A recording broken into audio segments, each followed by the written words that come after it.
এক কথায় ক্যাসপার হক এবং ইব্রাহিম নওয়াজকে অপমান করল লাতিন বাংলা সুপার কাপের আয়োজকরা, যেখানে গতকালকে ক্যাসপার হক এবং ইব্রাহিম নওয়াজকে এয়ারপোর্ট থেকে ফিরে আসতে হলো তাদের টিকিটের সমস্যার কারণে। যেখানে তাদের বলা হয়েছিল যে রিটার্ন টিকিট দেওয়া হবে তাদেরকে লন্ডনে যাওয়ার জন্য, সেই জায়গার মধ্যে কিন্তু তারা যখন টিকিট নিয়ে এয়ারপোর্টে যায় তখন কিন্তু সেইখান থেকে তাদেরকে রিজেক্ট করা হয়, বলা হয় যে এই টিকিটের টাকা পরিশোধ করা হয় নাই, এটা জাস্ট বুকিং করা হয়েছে। চিন্তা করে দেখেন লাতিন বাংলা সুপার কাপের আয়োজকরা কত বড় বাটপার।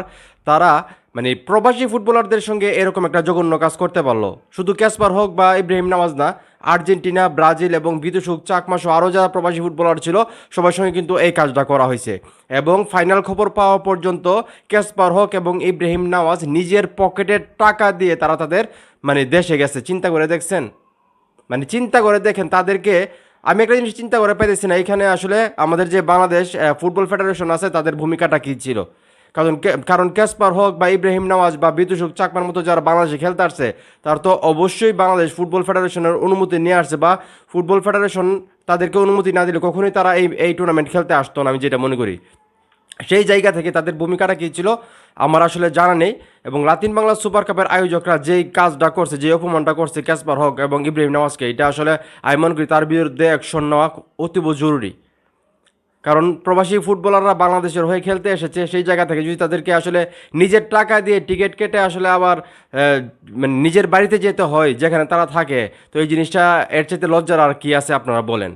যেখানে তারা দেশের হয়ে খেলার জন্য এসেছে, দেশকে রিপ্রেজেন্ট করার জন্য, সেইখানে তাদের সঙ্গে এত দুর্নীতি, এত অনিয়ম হলে অন্য জায়গায় আরও কী কী দুর্নীতি অনিয়ম হইতে পারে আপনারা একটা বার জাস্ট চিন্তা করেন। এই জিনিসগুলো শুনলে আসলে খুবই খারাপ লাগে। বাংলাদেশের প্রবাসী ফুটবলাররা বাংলাদেশকে ভালোবাসে, বাংলাদেশের হয়ে খেলতে তারা দেশে আসে, এবং সেইখানে যদি তাদেরকে এইভাবে অপমানিত হতে হয় এয়ারপোর্টে গিয়ে। চিন্তা করে দেখছেন প্রবাসী ফুটবলাররা টিকিট নিয়ে এয়ারপোর্টে গেছে, তারা তাদের দেশে ফিরে যাবে, সেই জায়গা থেকে গিয়ে দেখে যে টিকিটে জাস্ট বুকিং করা, টিকিট কাটা হয় নাই। চিন্তা করে দেখেন তারা কতটা অপমানিত হয়েছে, তাদেরকে এয়ারপোর্ট থেকে কি বলবো রিজেক্ট করে দেওয়া হয়েছে। তো এই জিনিসগুলো খুবই কষ্টদায়ক, আমি যেটা মনে করি। এখন এই মুহূর্তে যারা আমার এই ভিডিও দেখতেছেন, এই যে প্রবাসী ফুটবলারদেরকে এইভাবে অপমান করা হলো, এই বিষয়টাকে আপনারা কীভাবে দেখতেছেন, তার বিরুদ্ধে আসলে অ্যাকশন নেওয়া উচিত কিনা, এবং বাংলাদেশ ফুটবল ফেডারেশনের কাজটা আসলে কি, তারা কি কাজ করতেছে, সেটাও আপনারা কমেন্ট করে জানাবেন। ভিডিওটা ভালো লাগলে অবশ্যই শেয়ার করবেন।